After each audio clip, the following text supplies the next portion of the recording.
সত্যি কথা বলতে এই চড়ক, গাজন, নীলষষ্ঠী আসলে কি, কোথায় তার ইতিহাসের বীজ আমায় কোনোদিনও কেউ বলেনি।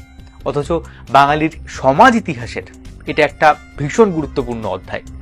হতে পারে আপনাদের মধ্যে কেউ কেউ এই গল্পগুলো শুনবেন, ভালো লাগলে শেয়ার করবেন, তাতে সেই সব দিন ফিরে না আসুক, ইতিহাসের উপর থেকে ধুলোটা তো ঝেড়ে ফেলা যাবে। ও বাবা তারকনাথের চরণে সেবা লাগিল।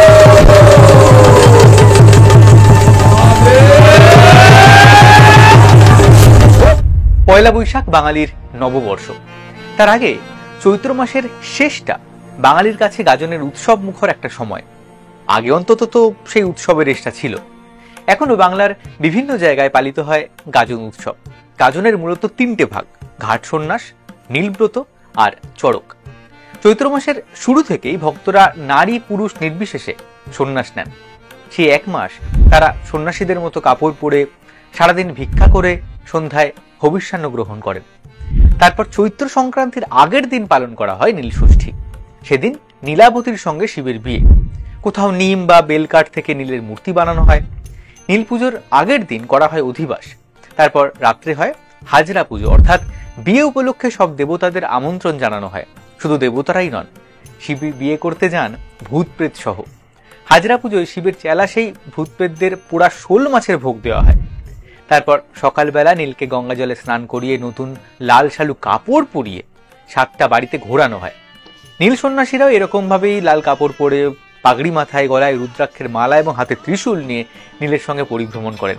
সঙ্গে থাকে ঢাক, ঢোল, বাঁশি ইত্যাদি, কখনো আরো কোনো লোকবাদ্য। কেউ কেউ শিব সাজেন, কেউ দুর্গা সাজেন, কেউ কালী সাজেন। গৃহস্থের বাড়িতে মেয়েরা উঠোনে আলপনা এঁকে নীলকে বসিয়ে তেল সিঁদুর দিয়ে তারা অর্চনা করেন।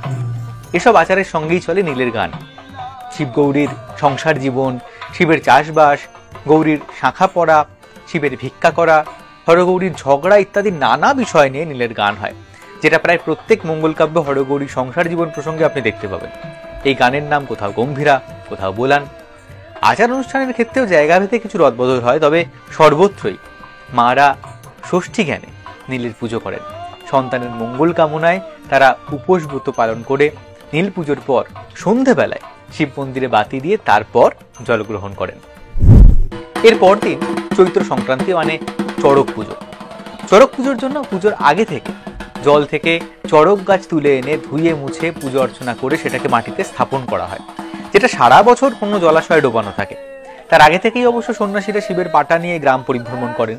একে বলা হয় বুড়ো শিব, যেটা একটা প্রতীকী শিবলিঙ্গ বলা চলে। এই চড়ক পুজোর বিশেষ অঙ্গ হলো কুমিরের পুজো, জ্বলন্ত কয়লার উপর হাঁটা, বঁটি ঝাঁপ, অগ্নি নৃত্য এবং চড়ক গাছে দোলা, বান ফোড়া ইত্যাদি। এই বান ফোড়া বা পিঠে লোহার শিক ঢুকিয়ে চড়ক গাছে পাক দেওয়া এইসব সন্ন্যাসীদের কৃচ্ছ সাধনের অঙ্গ। সূর্যাস্তের সঙ্গে সঙ্গে চড়কের এই চুরকির পাক শেষ হয়।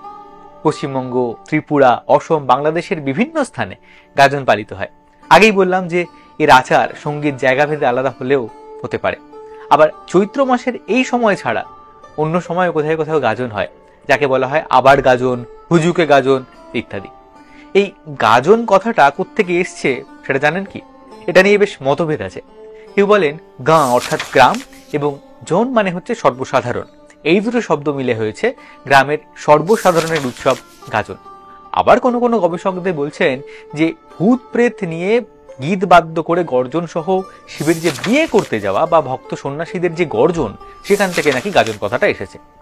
এই গাজন উৎসবের সঙ্গে আপনাদের সকলেরই কম বেশি পরিচয় তো নিশ্চয়ই আছে, কিন্তু জানেন কি এই গাজনের ইতিহাস কি? গাজনের উৎস নিহিত আছে আমাদের ইতিহাসের অতল অতীতে।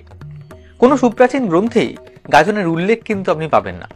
শ্রীকৃষ্ণ ও বান রাজার যে বহুল প্রচলিত গল্পটা শোনা যায়, বানাসুরের সঙ্গে সামঞ্জস্যে সেটা গড়ে উঠেছে। শ্রীমদ্ ভাগবতে বানাসুরের কাহিনীতে শৈব ভাব আছে, কিন্তু গাজনের কোনো চিহ্ন নেই। আর দেবতাকে তুষ্ট করার জন্য এই যে স্যাক্রিফাইস, সেটা একটা আদিম রীতি। তাই বানাসুর শৈব বলেই সেখান থেকে গাজন এসেছে, এটা ভেবে নেওয়া মোটেও ঠিক হবে না। আসলে প্রাচীন গ্রন্থে গাজনকে খুঁজতে যাওয়াও এক প্রকার বোকামো হবে। কারণ কি বলুন তো, লক্ষ্য করলে দেখবেন যে গাজনে বৈদিক মন্ত্র বা পুরোহিতের কিন্তু কোনো ভূমিকা নেই। কারণ গাজন একেবারেই বঙ্গের লোকায়ত একটা উৎসব, যে উৎসব আমাদের সমাজে তথাকথিত নিম্নবর্গীয় মানুষের। তাই পুরাণের যুগে যখন মনসা, চণ্ডী, ধর্ম প্রমুখ লোকায়ত দেবদেবীদের উপাসক সম্প্রদায়ের সঙ্গে উচ্চবর্গের একটা সংযোগ গড়ে উঠছে, তারপর থেকেই বৃহদ্ধর্ম পুরাণ, ব্রহ্মবৈবর্ত পুরাণ, লিঙ্গ পুরাণের কোথাও কোথাও চৈত্র মাসিক এই লোক উৎসবের কথা আসছে ঠিকই, কিন্তু ততটা গুরুত্ব সহকারে নয়। চৈত্র মাসের আগেই ফাল্গুনে পালিত হয় শিবরাত্রি। পৌরাণিক মতে সেদিন শিব পার্বতীর বিয়ে। আবার চৈত্র মাসে নীল পুজো, শিব পার্বতীর বিয়ে। শিবের এই যে পরপর দুবার বিয়ের ব্যাপারটা, এটা কখনো খটকা লাগেনি? আসলে শিবরাত্রি পৌরাণিক আর গাজন লোকায়ত। দুটো পুজোর প্রকৃতি একেবারেই ভিন্ন। যেখানে একদিকে রয়েছেন কৈলাসপতি শিব, যিনি দেবাদিদেব, যিনি শিব ও রুদ্র রক্ষক ও সংহারক। শিবরাত্রির দিন তিনি হিমালয় কন্যা উমা বা পার্বতীকে বিয়ে করছেন। আর অন্যদিকে রয়েছেন বুড়ো শিব, যিনি কৃষক, যিনি সিদ্ধি ভাঙে মাতোয়ারা, যিনি কৃষিজীবী মানুষের দেবতা। ডক্টর আশুতোষ ভট্টাচার্য এই গাজনকে চাষবাস শুরুর আগে করা একটা ফসলের কামনায়, উর্বরা শক্তির কামনার উৎসব বলছেন। এই শিব এই কৃষিজীবী মানুষদের আশা আকাঙ্ক্ষার আশ্রয়। তো তিনি বিয়ে করছেন কাকে? কে এই নীল ষষ্ঠী? দেবী ষষ্ঠী, নীলাই চণ্ডী? এই নীল দেবী নীলাবতী, যিনি বাঙালির নিজস্ব হারিয়ে যাওয়া দেবী। পৌরাণিক কালে যেমনভাবে চণ্ডী মনসাকে শিবের সূত্রে উচ্চকোটিতে জায়গা দেওয়া হয়েছে, তেমনভাবেই নীলাবতীও যুক্ত হচ্ছেন শিবের সঙ্গে। আরও একটা বিষয়, গাজন কিন্তু শুরুতে শিবের পুজো ছিল না। কখনো শুনে থাকতে পারেন ধর্মের গাজন কথাটা। শিবের গাজনের আগে থেকেই এই ধর্মের গাজনের প্রচলন ছিল। বৌদ্ধ যুগ যখন শেষ হয়ে যাচ্ছে, সেই সময় বৌদ্ধ ও হিন্দু বিশ্বাস, ধর্মাচারের আদান প্রদানে ধর্মকাল্টের অর্থাৎ ধর্ম ঠাকুরের পুজোর সূত্রপাত হচ্ছে, যেটা গড়ে উঠেছিল হাঁড়ি, ডোম, বাগদি, জেল ইত্যাদি প্রান্তিক জনগোষ্ঠীর মধ্যে। মুসলমান শাসন শুরু হবার পর যারা আশ্রয় নিচ্ছেন হিন্দু ধর্মের মধ্যে, সেই সময় থেকে কিন্তু মঙ্গল কাব্যগুলোর দেবদেবীদের জাতে ওঠার সূত্রপাত। আর সেই সময় ডামাডলের ছবিটা শূন্য পুরাণের নিরঞ্জনের রুষ্মায় কিছুটা উঠে এসেছে, যেখানে লেখা হচ্ছে, ধর্ম হইলা জবনরূপী, মাথেতে কালো টুপি, ব্রহ্মা হইলা মুহম্মদ, বিষ্ণু হইলা পিকম্বর, গণেশ হইলা গাজী। এই পরিপ্রেক্ষিতেই বিপন্ন ধর্ম মিশে যাচ্ছেন হিন্দু সমাজের মেইন স্ট্রিম দেবতা শিবের সঙ্গে। তাই শিব সংক্রান্ত গ্রন্থে নয়, ধর্মমঙ্গলে আমরা গাজনকে দেখছি, যে গাজনে তন্ত্রেরও প্রভাব রয়েছে।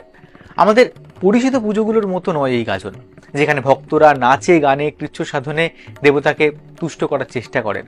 আমরা ভাবি এ কি নিষ্ঠুর অসভ্য প্রথা, কিন্তু সেটাই যে আদিম, সেটাই সনাতন। আর এই জন্যই হয়তো গাজনের মতো উৎসব নারী পুরুষের ভেদ রাখে না। ছেলেদের সঙ্গে সঙ্গে মেয়েরাও সেখানে সন্ন্যাস নেন। সেই সন্ন্যাস বৈদিক চতুরাশ্রমের সন্ন্যাস নয়। শিবরাত্রি শিবময়, কিন্তু গাজনে নীলাবতী বা নীল ষষ্ঠীর সমান গুরুত্ব। নারী সেখানে পতির অনুগামী নন, সহগামী। এখানে কেউ উঁচু নয়, কেউ নিচু নয়, সবার মধ্যেই একজন হন মূল সন্ন্যাসী। আবার উৎসবের পর তিনিই সকলের মধ্যে একজন। নীল পুজোয় যে সন্তান কামনা বা সন্তানের মঙ্গল কামনা করা হয়, সেখানে সন্তান কিন্তু সন্তানই। পুত্র সন্তানের প্রতি সেখানে কোনো রূপ বায়াসনেস নেই। যেখানে ভোগ আছে, ভোগের প্রসাদে শোল মাছ আছে। আফটার অল আমরা তো সবাই মাছে ভাতে বাঙালি। এইসব নেই আমাদের নীল, আমাদের চড়ক, গাজন উৎসব। নববর্ষের গাজনের থেকে ক্রিসমাস আর নিউ ইয়ার ইভ এখন কোথায় বাঙালির অনেক বেশি কাছের। তাই গাজনের এই গান, শিবের পাটা, চড়কের গাছ, দেবতার প্রতি নিজের পুণ্যের প্রতি ভরসা রেখে শরীরে বান ফুঁড়ে নেওয়ার মতো মানুষের সরল বিশ্বাস আর কতদিন বেঁচে থাকবে জানি না। তবে গল্পটা থাক, আপনি কি বলেন? আজকের পর্ব তাহলে এখানেই শেষ করছি। পর্বটা ভালো লাগলে লাইক করতে আর অন্যদের মধ্যে ছড়িয়ে দিতে ভুলবেন না কিন্তু। আপনাদের সবাইকে শুভ নববর্ষের অনেক শুভেচ্ছা। দেখা হচ্ছে পরের পর্বে। ধন্যবাদ।